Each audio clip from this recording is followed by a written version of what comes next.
If you have hair that looks like this, you probably have wavy hair and it could look like this. In this video, I'll show you my easy wavy hair routine and mistakes you might be making. I'm going to do two sides to show you the difference. This side, what you don't want to do, and this side is what you want to do. The first mistake you might be making is not styling on wet hair. The reason why you want to start with wet hair is because products will absorb easier. If you do it on dry hair, products just sit on top of your hair and it will make it feel greasy. I'm using a water bottle spray right here just to make sure my hair is properly wet enough. If you can hear the sound, that means your hair is wet enough. The second mistake you might be doing is not using any leave-in conditioner. This is what I like to use right here. I've literally been using it for 5 years in every single one of my videos. You want to use leave-in conditioner if your hair is dry, coarse, color treated, damaged, anything. Leave-in conditioner helps you keep moisturized. It's the same as if you have dry skin, you would use a moisturizer for your dry skin. I'm squishing the products in so it can be absorbed. Third mistake, not using curl cream or using way too much of it. Curl cream helps enhance your waves. I'm only using a little bit because I don't want my hair to be weighed down. And again, I haven't used any products on this side because a lot of people think that they don't have to use product, but I want to show you how products can actually enhance your hair. And if your hair is drying while styling, you just want to make sure that it's still wet so that there's no frizz. Don't scrunch your hair like this.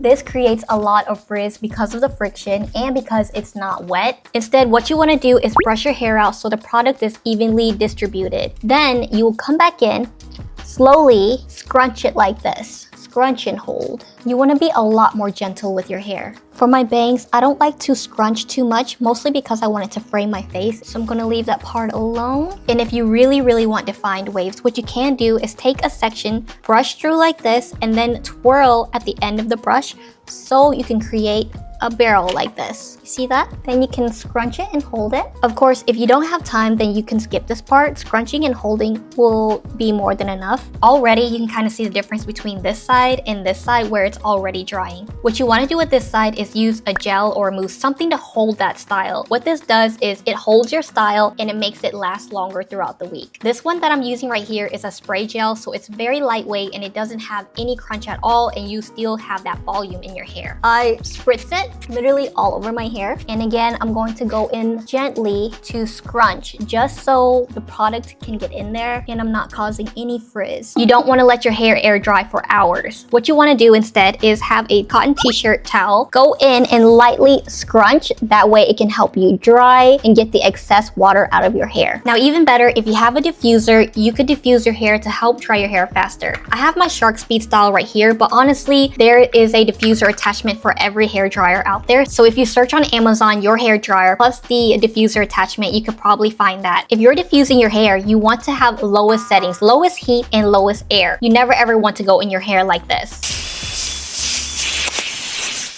Did you see what I did there? That was way too much movement and it caused extra frizz. Instead, do it like this.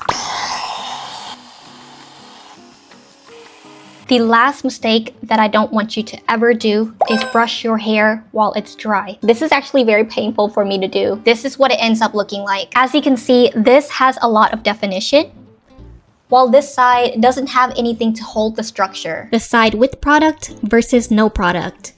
Now, if your hair looks like this, I want to mention that it's absolutely normal. Frizz is normal, but because of your hair type, there are some necessary steps in order to get it to look defined like this. I feel like it's very similar to makeup. Your natural face is very beautiful, but if you want to look a certain way or enhance it, you're going to use products for it. Hair is the exact same way, and it takes a little bit of effort to get there, especially if you have this hair type. I hope that was helpful. If you have any questions, let me know in the comments. You can also find me on Instagram at HangTW for daily updates and tutorials.